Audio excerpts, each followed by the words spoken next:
Picture it, New York City, 1910. Not just a city, but a grand stage, a colossal metropolis, a dazzling beacon of progress and boundless ambition.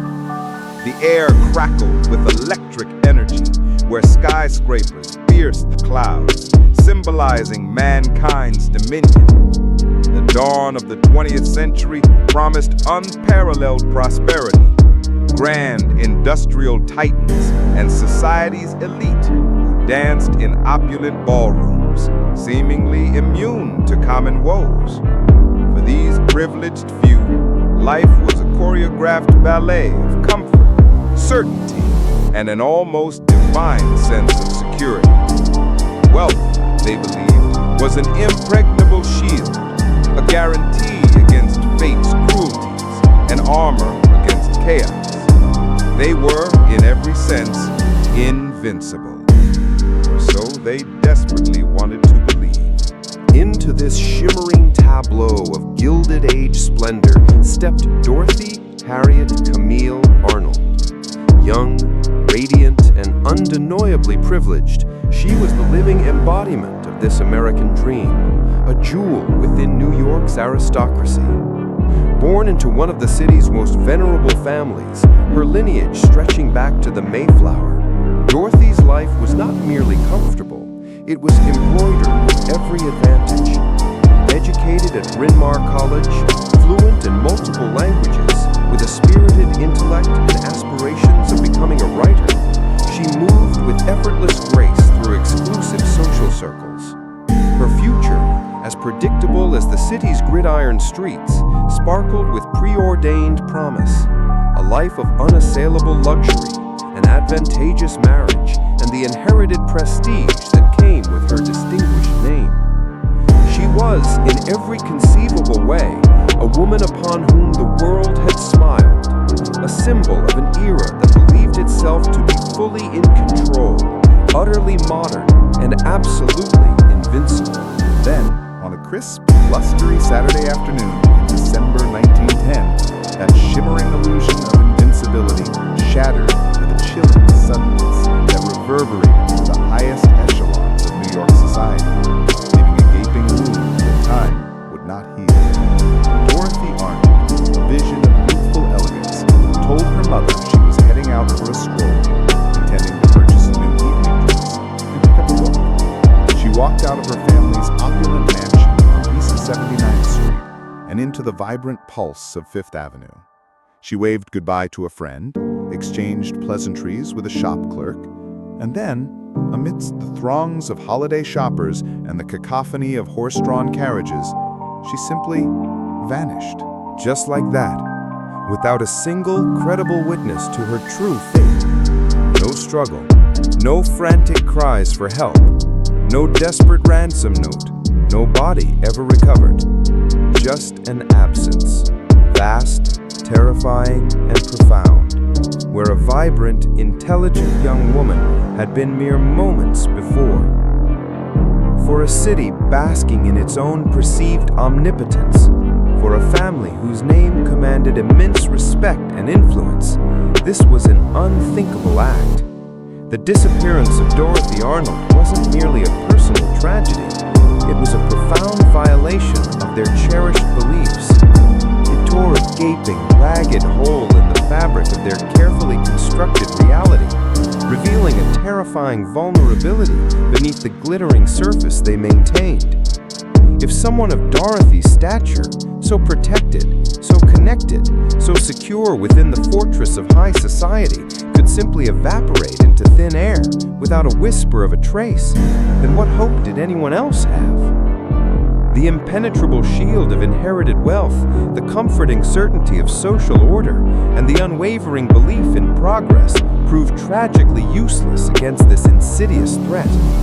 The very foundations of their gilded world began to tremble, undermined by a mystery that refused to yield to their power, their logic, or their desperate, frantic searches. Her case would swiftly become one of the most perplexing and widely publicized cold cases in American history, sparking frantic searches, igniting wild theories, and a national obsession. It was a a stark, brutal awakening for an entire generation, a horrifying reminder that even in an age brimming with advancement and the illusion of control, some shadows run too deep, some secrets refuse to be unearthed, and some disappearances forever haunt the fringes of human understanding, challenging everything about safety, privilege, and invincibility. Tonight, we journey back to a time when certainty crumbled, and an illusion of invincibility was irrevocably lost. Welcome to the chilling, enduring enigma of Dorothy Arnold. Imagine a world of opulence, where Gilded Age mansions lined Fifth Avenue, where horse-drawn carriages mingled with the first automobiles, and where society's darlings lived lives that glittered like the finest jewels. This was New York City, 1910, a city of dreams, ambitions, and for one young woman, a perplexing, almost theatrical disappearance that would echo through the decades. In this vibrant, bustling metropolis, a particular kind of magic and mystery often clung to the elite. For those born into the upper echelons, life was a carefully curated tapestry of debutante balls, European grand tours, and hushed conversations over afternoon tea. It was a world where reputation was everything, where tradition held a powerful, almost unbreakable grip, and where sometimes the brightest stars could simply vanish without a trace, leaving behind only shadows and whispers. This is the story of Dorothy Arnold, a woman who had everything, yet seemingly wanted more, and in her quest, stepped into an abyss that remains to this day unfathomable. Dorothy Harriet Arnold was not just any young woman, she was an Arnold, a name synonymous with old New York wealth and respectability. Her father, Francis R. Arnold, was a prominent importer of perfumes and fine goods, a successful businessman whose fortune afforded his family a life of unparalleled luxury. Their brownstone at 108 East 79th Street was a bastion of comfort and social standing, a testament to their established place within the city's most exclusive circles. The Arnolds were pillars of the community, known for their decorum, their traditions, and their seemingly impeccable lineage. They embodied the very essence of the Gilded Age aristocracy, a world of inherited privilege and unspoken rules. Dorothy's mother, Mary Parks Arnold, presided over this elegant household, ensuring that every social grace was observed, every convention upheld. It was a life meticulously crafted, a destiny seemingly predetermined. And Dorothy? She was the very picture of a Gilded Age debutante. Born in 1884, she possessed a striking beauty, raven hair, expressive dark eyes, and a graceful bearing that hinted at both intelligence and a simmering spirit. She was educated at the prestigious Miss Spence's School and later attended Bryn Mawr College, an institution renowned for fostering intellectual curiosity in young women. This wasn't merely about acquiring a husband. Bryn Mawr encouraged critical thinking, a departure from the finishing schools that primarily groomed girls for advantageous marriages. Dorothy was fluent in French and Italian, an accomplished musician, and a keen observer of the world around her. She moved through the social seasons with an air of sophisticated charm. Her name often appeared in the society columns. On the surface, she was the quintessential society girl, destined for a brilliant marriage and a life of refined domesticity. But beneath the veneer of polished elegance and societal expectations, Dorothy harbored a secret, a fervent ambition that set her apart from many of her peers. She yearned to be a writer, not merely a dilettante dabbling in poetry, but a serious author, someone whose words could resonate and make an impact. This was no small rebellion. For women of her class in 1910, intellectual pursuits were largely confined to charitable works or the appreciation of art, not the creation of it as a profession. A woman's primary role was to marry well, manage a household, and raise children, thereby perpetuating the family's social standing. The idea of a young, wealthy woman pursuing a career, especially one as uncertain as writing, was often met with polite disapproval, if not outright opposition. Her family, while certainly loving, viewed her literary aspirations with a blend of amusement and apprehension. Her father, in particular, saw it as a temporary indulgence, a phase she would eventually outgrow in favor of a more suitable future. He reportedly told her, "A writer's career is not something to be taken seriously. You write good stories, but they're not great stories." He even suggested she seek employment, perhaps to humble her or divert her attention. This subtle pressure, this gentle undermining of her dreams, must have weighed heavily on Dorothy. She had already submitted several short stories to various magazines, including McClure's and Collier's, only to face repeated rejections. Each returned manuscript, a tangible symbol of her unfulfilled potential, was a quiet blow to her burgeoning self-esteem. Yet she persisted, driven by an internal fire that society tried its best to extinguish. She sought solace in her writing, perhaps seeing it as an escape from the gilded cage of her existence, a path to forge her own identity outside the shadow of her family's name and expectations. She dreamed of intellectual independence, of proving her worth not through inherited wealth, but through her own talent and hard work. Dorothy's life, by all outward appearances, was one of envy. She lived in a grand home, wanted for nothing material, and moved in the most exclusive circles. She frequented the city's finest restaurants, attended Broadway shows, and enjoyed the freedom that immense wealth could buy. Yet beneath this shimmering surface, a current of discontent, a yearning for something more substantial, ran deep. She was a woman ahead of her time, chafing against the rigid strictures placed upon her gender and class. Her pursuit of a writing career was not just a hobby, it was a quiet declaration of independence, a desire to be seen and valued for her mind, not just her beauty or her family name. This was a young woman on the cusp of self-discovery, standing at a crossroads between societal duty and personal ambition. It is this vivid portrait of Dorothy Arnold, a woman of privilege, intelligence, beauty, and restless ambition, navigating the complex social landscape of 1910 New York, that makes her subsequent disappearance so profoundly disorienting. She was not a vagrant, not an unknown, but a prominent figure from a respected family, seemingly with everything to live for. Her world was one of order, control, and predictable patterns.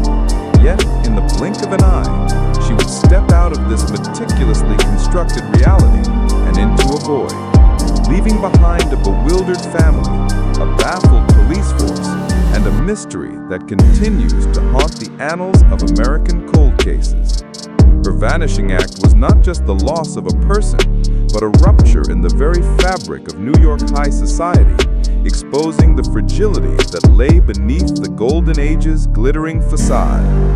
What force, what secret, what yearning could have led such a woman to simply disappear? Imagine a bustling New York City street, teeming with life, horse-drawn carriages clattering and pedestrians hurrying about their day. It's November 12, 1910, a crisp autumn Saturday. One moment, a young woman is part of this vibrant tapestry, and the next, she's gone. Vanished. Not a trace, not a sound. Her name was Dorothy Arnold, a prominent socialite, aspiring writer, and a woman whose last-known steps would launch one of America's most enduring and perplexing cold cases. This isn't just a story about a missing person. It's a chilling whisper from a bygone era, a stark reminder of how quickly a life can dissolve into thin air, leaving behind only questions, suspicion, and a family forever haunted by what happened on that ordinary autumn day. The morning of November 12th began like any other for 25-year-old Dorothy Arnold at her family's opulent 5-story brownstone on East 79th Street. The Arnolds were a family of considerable means and social standing, a bastion of old New York aristocracy. Her father, Francis R. Arnold, was a wealthy importer of perfumes and fancy goods, a man of rigid Victorian sensibilities. Her mother, Mary Parks Arnold, maintained the household with quiet grace. But beneath the veneer of privilege, Dorothy harbored a restless spirit. She yearned for independence, for a life beyond the debutante balls and social strictures. She wanted to be a writer, a pursuit her conservative father openly scoffed at, dismissing her artistic ambitions as mere frivolity. This morning, however, seemed unremarkable. She descended for breakfast, shared a meal with her mother and an aunt, and later spent some time reading. There were no arguments, no noticeable signs of distress, at least none that anyone would later recall with certainty. She was, by all accounts, merely going about her Saturday. Around 11 a.m., Dorothy announced her plans. She needed to buy an evening gown for an upcoming social event, and she also intended to purchase a book. A seemingly innocuous outing, typical for a young woman of her station. She chose a tailored blue suit, a black velvet hat, and a fur boa, a fashionable ensemble for strolling Fifth Avenue. She left the house with a small sum of cash, about $25 to $30, which in 1910 was a respectable amount.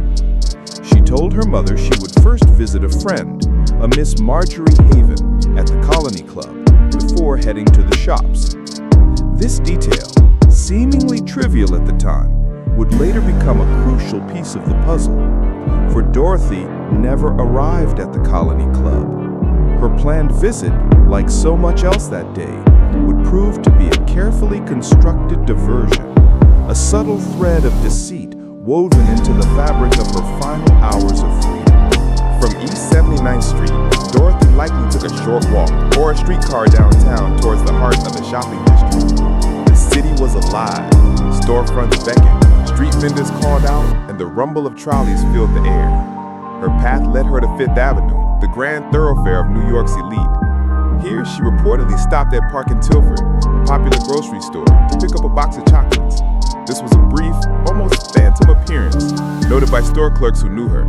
But the most significant and ultimately final confirmed sighting occurred later that afternoon.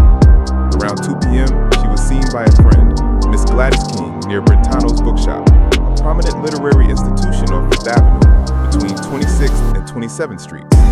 They exchanged pleasantries. Dorothy mentioned she was planning to walk through Central Park on her way home. She looked perfectly normal, untroubled, even cheerful. Miss King thought nothing of it. This fleeting interaction, a casual wave, a shared smile, would be the last moment anyone would definitively place Dorothy Arnold in the world. After she disappeared into the crowd, the city swallowed her whole, leaving only the memory of her parting words and the silent question mark of her destination. But was Dorothy truly as untroubled as she appeared to Miss King? Retrospective analysis painted a different picture. The lie about the Colony Club was the first crack in the facade. Further, her desire to purchase a gown was odd, as she already owned several suitable dresses. And the book? No one could confirm what book she intended to buy, or if she bought one at all. These seemingly minor discrepancies, when viewed through the grim lens of hindsight, suggested a woman operating under a pretense, perhaps orchestrating her own disappearance, or, more ominously, meeting a fate she had no control over. In the preceding weeks, there had been other subtle indicators of her internal turmoil. She had experienced what her family called a mild fall, suffering a concussion and lingering headaches. Friends noted her increasing melancholy, her withdrawal from social events, and her sometimes brooding demeanor. She had also recently tried to publish a short story, which was rejected, leading to deep disappointment. Her family, particularly her father, dismissed her literary ambitions as frivolous, fueling her sense of isolation. She was reportedly seeing a man, a middle-aged and married individual, a detail that her family would later desperately try to suppress, fearing scandal. These unspoken troubles, these quiet rebellions against her gilded cage, provided a fragile backdrop to her final day, suggesting that beneath the calm surface, Dorothy Arnold was a woman in crisis, a fact her family would only grasp in retrospect when it was already far too late. As the afternoon bled into evening, and then night, a faint ripple of unease began to stir within the Arnold household. Dinner was served, but Dorothy was absent.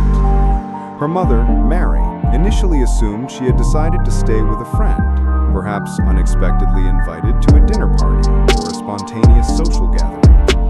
In high society of 1910, such impromptu arrangements, while not ideal, were not entirely unheard of. Mrs. Arnold sent a maid to check at a friend's house, but no one had seen Dorothy. Still, the concern was mild. She was a grown woman, independent, albeit in ways her father disapproved of. Surely she would return. Perhaps she had gone to her own apartment, a small place she rented in Greenwich Village, hoping to pursue her writing without her family's watchful eyes. But she hadn't mentioned going there.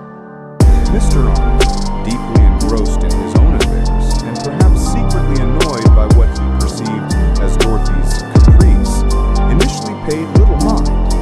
He trusted his daughter, despite her disagreements. He believed she was simply out enjoying her Saturday, perhaps pushing the boundaries of her curfews, a youthful indiscretion. This initial complacency, this calm before the storm, would soon become a source of agonizing regret and self-recrimination for the entire family.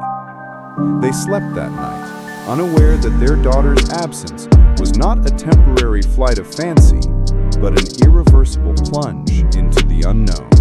The true terror began the next morning, Sunday, November 13th. Dorothy still hadn't returned. The maid confirmed she hadn't spent the night at the Greenwich Village apartment. The phone calls began, frantic and increasingly desperate, to every friend, every acquaintance, every possible social contact. No one had seen or heard from Dorothy since that fleeting glimpse on Fifth Avenue. The charming Saturday outing had morphed into a chilling nightmare. Francis Arnold, stern patriarch, now faced a reality more terrifying than any business downturn. His daughter was gone. The casual assumption of youthful independence crumbled under the weight of an empty bed and a silent telephone. The family, initially reluctant to involve the police due to fear of scandal, a pervasive concern in their social circles, began to realize the gravity of the situation. A missing socialite, particularly one with literary aspirations and a rumored secret admirer, would be a feast for the tabloids. But far greater than the fear of public humiliation was the gnawing dread for Dorothy's safety. They sent out private detectives, hushed inquiries, trying to keep the matter quiet, to prevent the story from leaking to the press.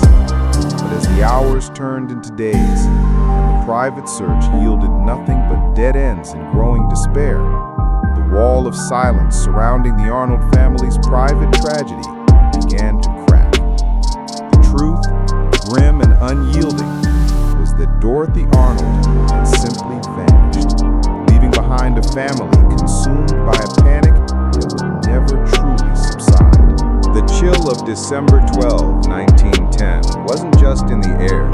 It had settled deep within the grand brownstone walls of the Arnold family home on East 79th Street. Dorothy Arnold, vibrant, intelligent, and fiercely independent, had vanished. For any family, such a disappearance is a shattering blow. But for the Arnolds, a pillar of New York society, the crisis was compounded by an agonizing fear: scandal. They lived in an era where reputation was paramount, where a whiff of impropriety could irrevocably tarnish a family name. To admit their daughter had disappeared, especially under circumstances so utterly devoid of explanation, was to invite public scrutiny, whispers, and potentially ruin. Their first desperate instinct was not to call the police, but to contain the burgeoning catastrophe within their gilded cage. They initiated a clandestine search, a frantic, whispered campaign conducted far from the prying eyes and ears of the city's ravenous press. Private detectives, discreet and costly, were dispatched not to broadcast Dorothy's plight, but to trace her last known movements with the utmost secrecy. Her brother, John, scoured hospitals and morgues, his heart a leaden weight, his every inquiry shrouded in a fabricated narrative designed to conceal the truth. He visited her friends, feigning casual concern, all the while probing for any hint, any clue that might explain Dorothy's absence without revealing its terrifying finality. For 6 long, agonizing weeks, the Arnold family endured this silent torment, a living nightmare played out behind drawn curtains and locked doors. Each passing day, each dead end, tightened the vice of their fear. The city, vibrant and bustling, went about its business, oblivious to the desperate, silent hunt unfolding in its very heart. The decision to finally involve the police was born not of choice, but of utter, soul-crushing desperation.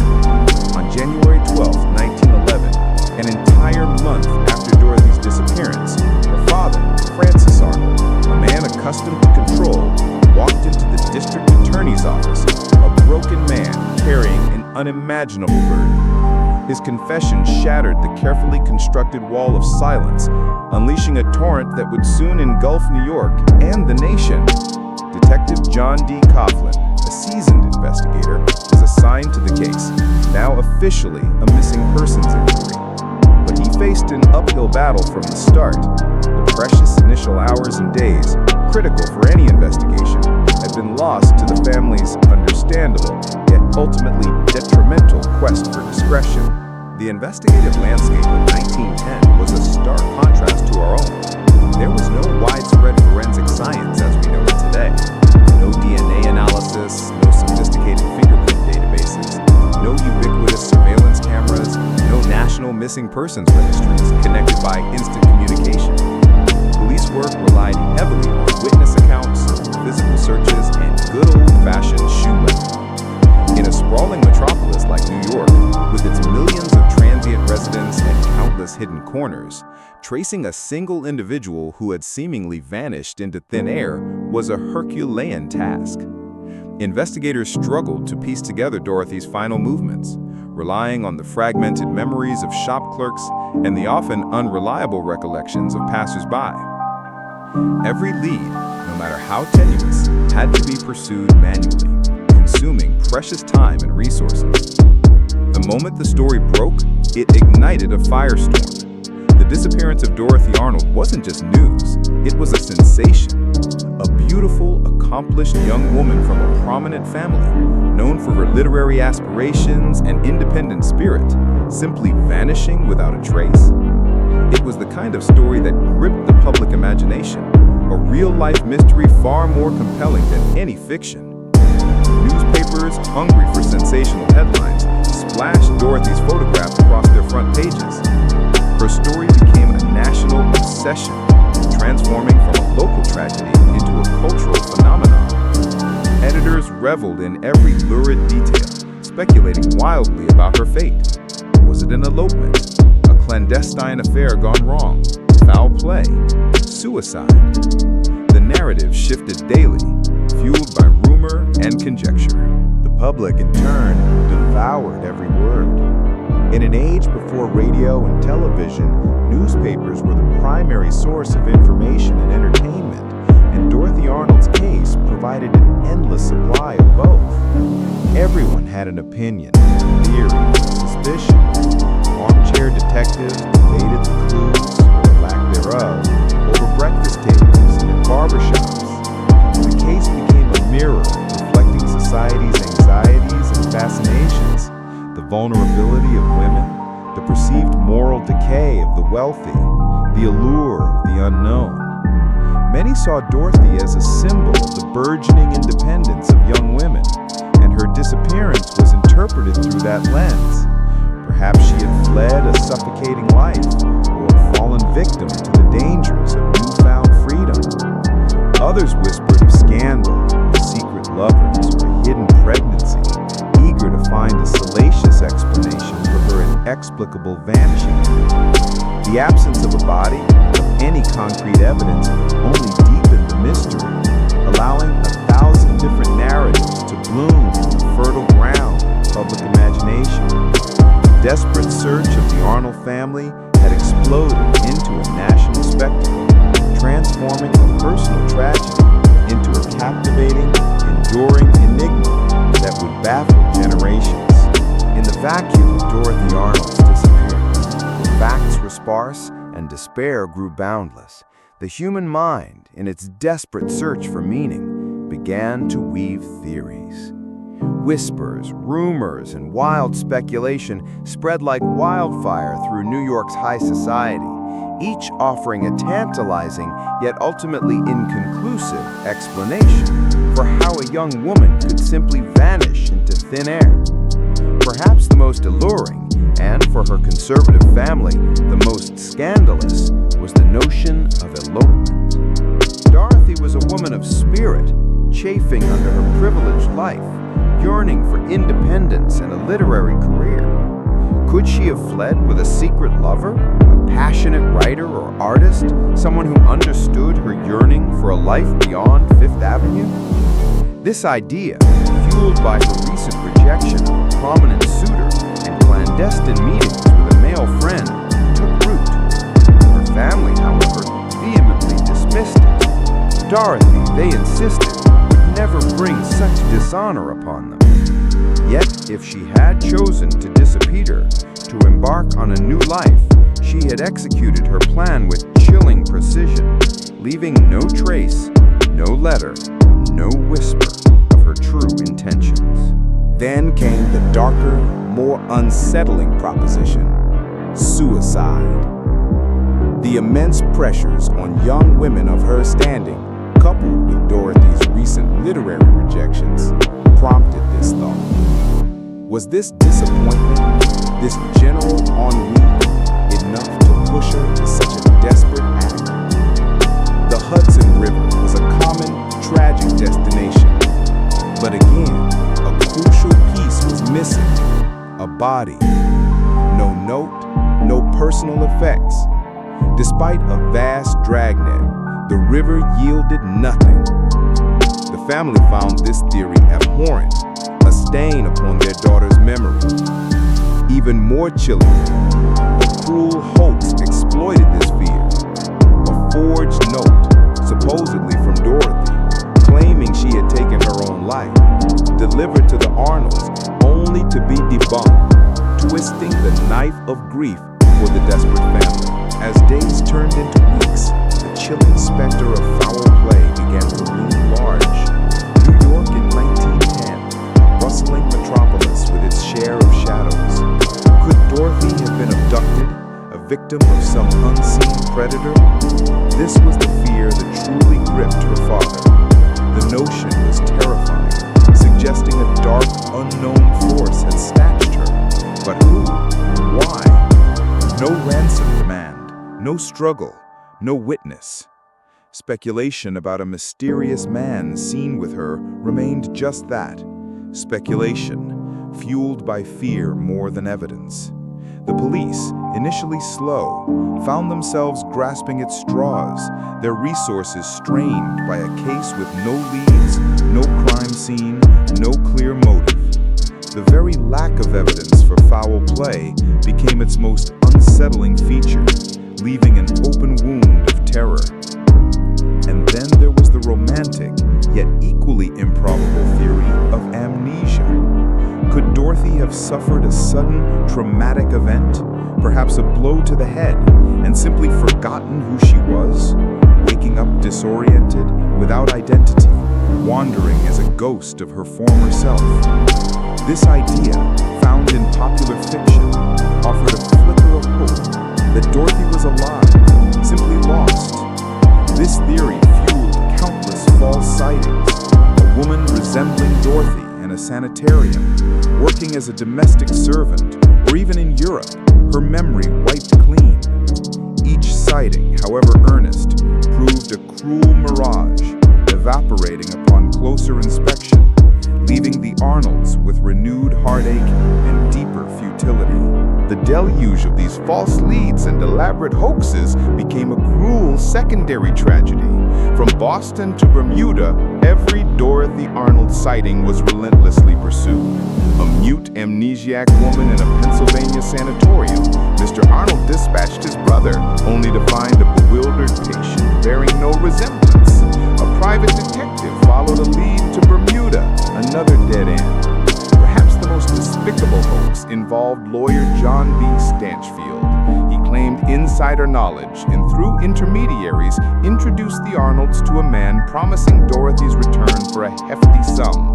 This elaborate deception, spanning months, preyed on their most desperate hopes. The man eventually claimed Dorothy had given birth to a child, which he presented to the family as the Arnold baby. The utter cruelty of this charade, forcing the grieving family to endure DNA testing, which of course proved negative, and the torment of false hope highlighted the depths to which some would sink.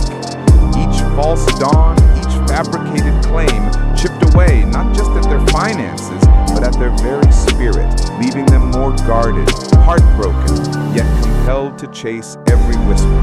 And so, the myriad theories, each born of hope, fear, or malice, ultimately led nowhere. They spiraled outward, echoing in the newspapers and in drawing rooms, painting a portrait of a city baffled and a family tormented. Each wild goose chase only deepened the mystery, firmly cementing Dorothy Arnold's disappearance as one of America's most perplexing and enduring cold cases.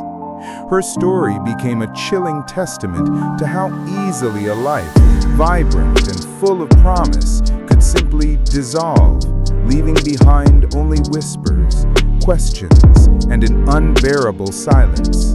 In the vibrant, bustling heart of New York City, a promising young woman vanished, and with her, the clear path to truth. The initial investigation into Dorothy Arnold's disappearance was a whirlwind, a desperate, frantic chase against time. Every newspaper screamed her name. Every police officer was on high alert. Every rumor meticulously followed. Yet, as days bled into weeks and weeks into months, a chilling realization began to settle over the city. The case, once ablaze with activity, was slowly, irrevocably going cold. It wasn't a sudden death, but a gradual, agonizing fade, like an ember losing its last spark in the biting winter air.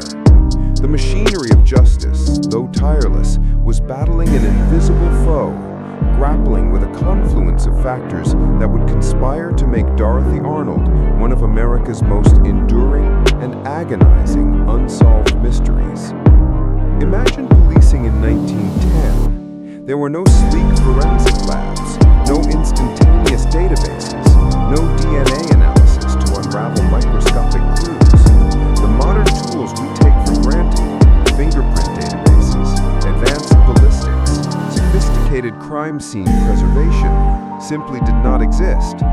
Detectives relied heavily on shoe leather work, witness interviews, and sometimes little more than intuition. Communication between departments was rudimentary, often involving telegrams or long-distance calls, slowing down critical information flow across state lines. The concept of a golden hour for missing persons, the crucial window for finding someone alive, was not understood. Every step was a manual, painstaking effort, vulnerable to human error, and the sheer scale of a sprawling metropolis. The vastness of New York, a city teeming with millions, was both a hunting ground and an impenetrable maze. For a young woman to simply disappear into its labyrinthine streets was, tragically, far easier than it is today. And then there was the family. The Arnolds, a prominent, wealthy family, lived by the strict societal codes of the era. The initial delay in reporting Dorothy missing wasn't malicious, but a desperate attempt to avoid scandal, to shield their daughter's reputation from the whispers of impropriety. This lost time, those crucial initial hours, would prove devastating. Francis Arnold, Dorothy's father, a man of rigid principles, harbored deep suspicions, particularly towards George Griscom, Dorothy's older, married suitor. His distrust, while perhaps understandable, led him to engage private detectives, sometimes dozens of them, often independently, even secretively from the official police efforts. This fragmented approach, multiple entities pursuing different leads without proper coordination, ultimately hindered more than it helped. Information wasn't always fully shared, theories clashed, precious resources were diverted. The family's attempts to control the narrative, to present a sanitized version of events, further obscured the already murky waters, leaving vital gaps in the early stages of the investigation. Perhaps the most agonizing void in the entire case was the persistent, infuriating absence of a body. Without a corporeal form, there could be no definitive proof of death, no crime scene to process, no cause of death to determine. For investigators, it meant they couldn't even confirm a murder had occurred, let alone identify a suspect or a motive with certainty. For the family, it was a tormenting limbo, a perpetual state of what if. Hope, that cruelest of companions, lingered, fueling endless searches and keeping open the possibility that Dorothy might still be alive, somewhere. But this very hope also became a drain, pushing investigators to chase every whisper of a sighting, every potential lead, however improbable.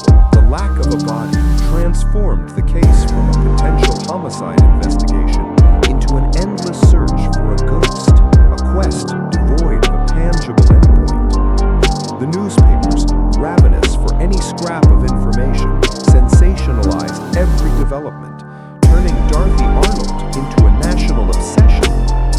This notoriety, while generating public interest, also birthed an overwhelming deluge of false leads.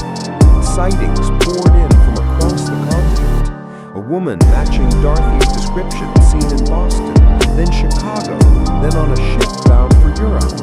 Psychics, charlatans, and opportunists emerged from the woodwork, each claiming to possess the key to Dorothy's whereabouts, often for a fee.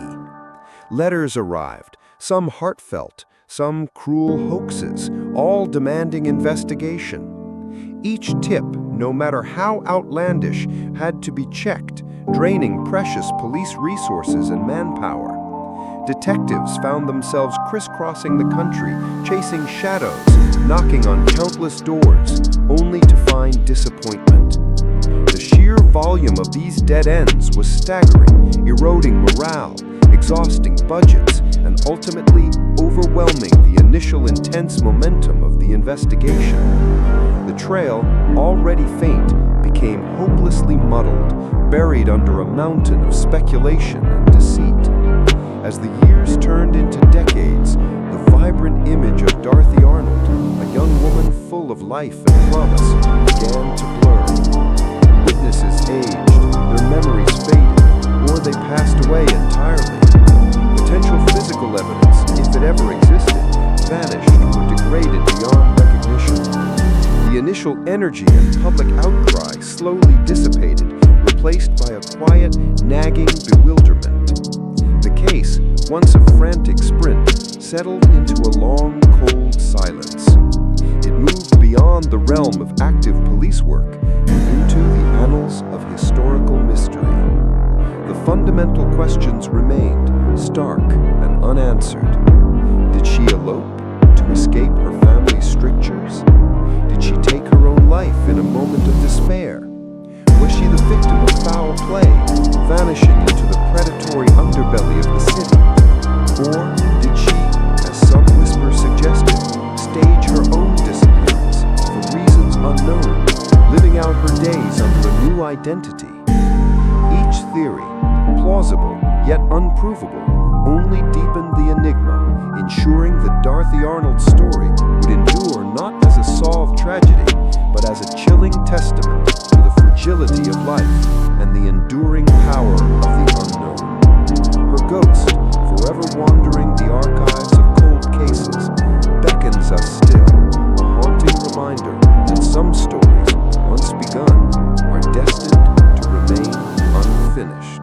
The crisp autumn air of 1910 carried more than just falling leaves. It carried whispers, then shouts of a disappearance that would echo through a century. Dorothy Arnold vanished into that indifferent New York City afternoon, leaving behind not a body, not a note, but a void so profound it would consume her family and forever haunt the collective imagination of a nation. Her case wasn't just a missing person report. It became a grim, indelible testament to the fragility of existence, a silent monument to the unknown, and a benchmark for every vanished without a trace mystery that followed. For the Arnold family, Dorothy's disappearance was a living death. Her father, a man of considerable means and stern resolve, dedicated the remainder of his life and much of his fortune to an increasingly desperate and often misguided search. He chased every lead, from seances to hospital wards, convinced she was merely in hiding or suffering from amnesia. But with each passing year, his hope dwindled, replaced by a bitter, consuming grief that tore at the very fabric of their elite Gilded Age life. His public declaration, "She is dead, and I know it," marked not a surrender, but the stark, agonizing reality of a parent forced to bury a child who was never found. Her mother, for all her public stoicism, carried the burden of an unfulfilled life, a constant ache for the daughter who simply ceased to be. The family was shattered, their social standing irrevocably stained by the scandal and the persistent unanswered questions. The whispers of secret lovers, of a forced abortion, of suicide, of a lover's revenge, swirled around them like vultures, eroding their privacy and intensifying their sorrow. This wasn't just a private tragedy, it was a societal earthquake. Dorothy, a debutante of privilege and ambition, represented the glittering facade of the Gilded Age. Her vanishing exposed a chilling vulnerability, a gaping flaw in the meticulously crafted illusion of security that wealth and status were supposed to provide. If someone like Dorothy Arnold could simply disappear, what hope was there for anyone else? The case became a morbid fascination, a dark mirror reflecting the anxieties of a rapidly changing world.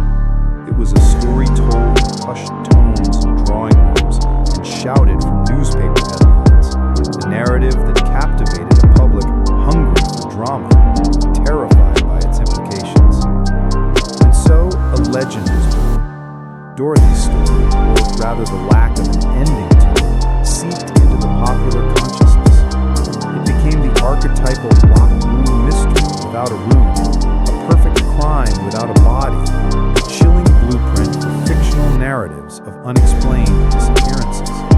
It's woven into the very fabric of American true crime, a foundational enigma that paved the way for countless novels, films, and documentaries exploring the terror of the unknown. Her ghost, metaphorical or not, lingers in every shadow of every subsequent high-profile vanishing. Even today, over a century later, Dorothy Arnold's case continues to cast a long, irresistible shadow. For true crime enthusiasts and amateur sleuths, it's a cold case par excellence, a tantalizing, frustrating puzzle with just enough conflicting clues and tantalizing dead ends to keep speculation alive. Modern perspectives, armed with a century of forensic advancements and psychological profiling, re-examine the sparse evidence, hoping that a fresh pair of eyes or a new analytical tool might finally unlock the truth. Could modern investigative techniques have found a hidden witness, uncovered a crucial piece of digital evidence, identified a behavioral pattern previously overlooked? We can only wonder. The case offers endless hypotheticals, a mental playground for those obsessed with solving the unsolvable. Dorothy Arnold's vanishing didn't just mark the end of a young woman's life. It marked the beginning of a new kind of mystery. It wasn't the first time someone had disappeared, but it was perhaps the first time such a high-profile case ignited such enduring public obsession without ever offering closure.